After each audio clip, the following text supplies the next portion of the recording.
Uma visita nas fazendas invadidas pela Frente Nacional de Luta, movimento aliado ao MST, na cidade de Presidente Prudente. Olá. Aliás, um beijo, Nelson Kobayashi, vamos mandar um beijo para Presidente Prudente. Um beijo para Presidente Prudente. Você se formou lá, né? Formei lá na Toledo. Presidente Prudente. Um beijo para toda a minha família de Presidente Prudente. O deputado estadual Lucas Bove fez um relato sobre as péssimas condições às quais se deparou. De acordo com o parlamentar, abre aspas, não há produção agrícola nem dignidade. Essas pessoas são massa de manobra.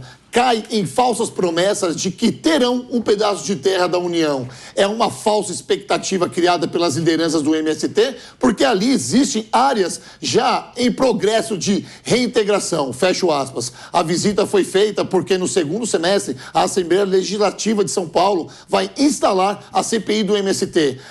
Os deputados visitaram a zona rural do Pontal do Paranapanema. Ó, a zona rural do Pontal do Paranapanema é uma zona linda, para quem não conhece lá, Pontal do Paranapanema, um beijo para vocês, onde existem invasões de terras há mais de 33 anos. O MST afirma que 7 mil famílias vivem em 117 assentamentos na região. Nelson, vou começar com você, porque é um pedaço de terra que a gente conhece bem, ali vive pessoas, cara, do bem, inclusive a minha família. Um beijo para todas elas. Aliás, vive gente do bem em todo o Brasil, né? Em todo mundo. Só que eu tô fazendo um pedaço aqui, puxando o saco. Puxando o saco aqui para Presidente Prudente e região.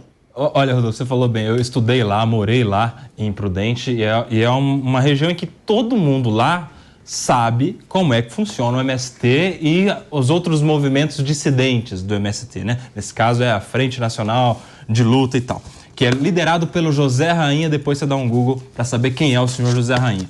E ali não é só uma questão de invadir terras. A questão é criminosa ao extremo, porque não é que ele vai, invade e quer plantar, produzir, não. Ele invade uma terra produtiva, esse movimento, e começa a fazer extorsão, que é um crime de chantagem. Escuta, nós invadimos a sua terra e se você quiser que a gente saia, você tem que dar um dinheiro, você tem que dar um pedaço dessa terra, você tem que dar alguma coisa. É crime de chantagem. Foi por esse crime que o líder do movimento, o Zé Rainha, foi preso agora recentemente em flagrante pela polícia de São Paulo, que agiu prontamente diante desse crime. Então, assim, é um histórico de muitos anos desse movimento que está lá na região do Pontal do Paranapanema, Mirante, Presidente Epitácio, Rosana, aquelas cidades todas que fazem parte. Venceslau, Assis. Exato.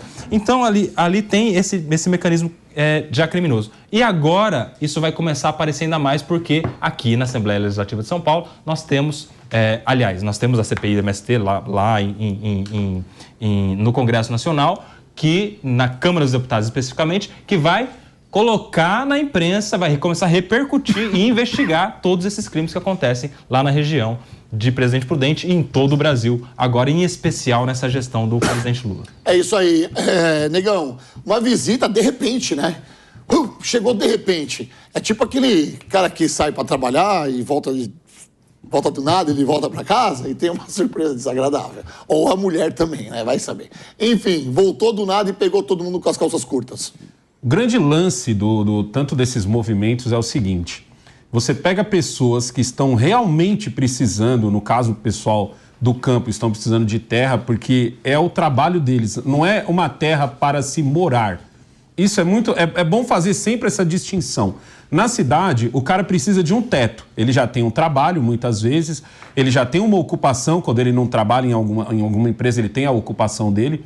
No campo, o cara não precisa só do teto, ele precisa também da terra para que com a terra ele possa plantar, colher e poder não só sustentar a sua família, como também, não só alimentar a sua família, como também poder vender para ter coisas a mais. Esses movimentos se utilizam justamente disso, eles se utilizam justamente dessa esperança. É por isso que eu falo que tem que estar sempre de olho na liderança. Será que a liderança está... Onde mora a liderança? Primeira pergunta, entendeu? Teve lá uma invasão de terra, entrou lá tantas pessoas. Quem são essas pessoas que invadiram? Aonde moram essas pessoas? A liderança mora onde? A liderança mora num condomínio chique, a liderança viaja de jatinho para a China. Como que funciona a liderança? A liderança é o grande culpado, porque assim, Você dá esperança a essas pessoas faz com que também você consiga fazer o que você quiser com elas. Você consegue eleger quem você quiser, você consegue travar a pauta que você quiser. É o que a gente já está vendo nos 6 primeiros meses de governo. Nos 6 primeiros meses de governo, você já teve mais invasões do que o primeiro mandato do Bolsonaro. Aí, quando esses dias um dos líderes lá estava dando entrevista, falou, não, porque no tempo do Bolsonaro era o fascismo. Aí vem a bendita história do fascismo. Não, porque era o fascismo, era o isso, era aquilo, e a gente perigava de morrer e tal. Mas no final, esse seria justamente o governo em que o presidente, se fosse uma coisa séria, se as lideranças estivessem mesmo falando sério, você não estaria invadindo a terra de alguém que é dono e está tudo certo. Não, você estaria invadindo, você estaria pressionando o governo para que o governo liberasse áreas que são da União. Eu entendo que esse seria o certo. Áreas da União. E depois de liberar a área, porque vamos pensar agora do ponto de vista de eu conseguir o meu pedaço de chão. Depois disso eu vou ter que plantar. Até eu poder colher, eu vou ter que ter uma assistência. Depois que eu colher, eu vou ter que ter próximo à minha propriedade uma estrada decente para que eu possa fazer esse... Esse é o retrato perfeito, né? Entendeu? Então, às vezes... E aí, às vezes, o que acontece hoje? Como que é levada essa cena do MST hoje? É levada da seguinte forma.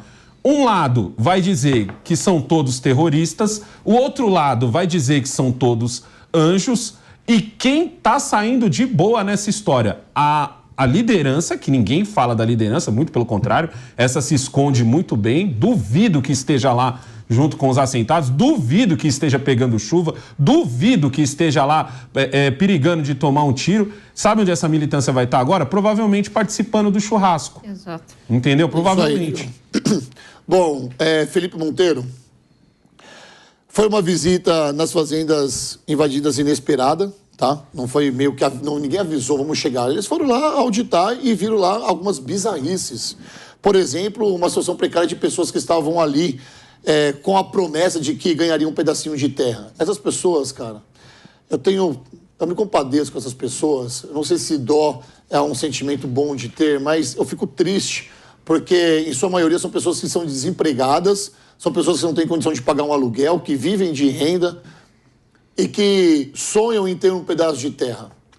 E a única maneira que essas pessoas encontram é marchar por uma causa que talvez no fundo elas nem acreditam que é digna ou que de fato vão receber, mas é uma esperança. Elas marcham pela esperança. Assim como nós vimos aqui em São Paulo, toda hora a gente está vendo, na verdade, aqui em São Paulo, filas quilométricas, quando uma empresa abre vaga de trabalho, tem 20 vagas de trabalho. Cara, é uma fila de 1 quilômetro, com pessoas ali para preencher as vagas de trabalho. A essas pessoas que vivem no interior, Presidente Prudente, Assis, Palmital, Rancharia, que mais? Presidente Epitácio, Venceslau, aquela região ali, elas saem marchando por um movimento que elas nem sabem de verdade o que é.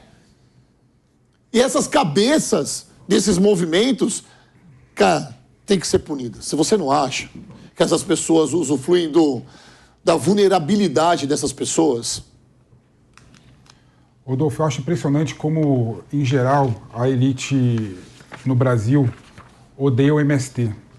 Tá? Claro que invadir terra é crime, claro que invadir terra produtiva é crime, claro que cometer crime de estelionato é crime, como o Kobayashi falou, mas o MST é muito maior do que isso.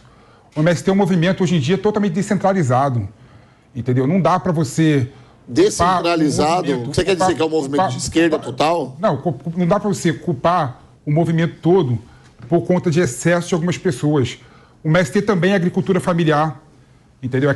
Tem uma tecnologia social. E quando eu falo tecnologia social, é uma forma de usar a cooperativa para conseguir financiamento, para conseguir organizar as famílias em torno da produção da terra. Essas pessoas para trabalhar? Então, ou seja, o MST é muito mais do que isso. Porque essa não é a ideia. O MST é muito mais do que isso. O MST não é só baderna, o MST também é solução, sobre muitos aspectos também.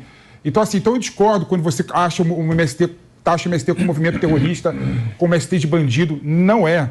Está longe de ser.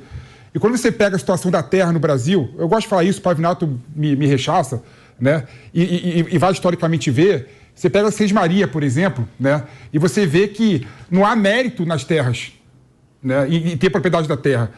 Seis Maria, na verdade, era o seguinte: a coroa antigamente falava que era dono da terra. E a terra passava de pai para filho depois. Para você ter uma ideia, né, o primeiro título de transferência de terra ocorreu em 1850, recentemente. Ô, Felipe, mas... Então, ou seja, qual que é a forma que o MST tem de fazer justiça com as próprias mãos, Não, você tá falando. eu não fiz nada disso. Eu vou. Quem é Aí que você deve vai dar na a titulação? Não é. Vou ser um excelente advogado, O que eu nosso meu amigo. Eu quero colocar você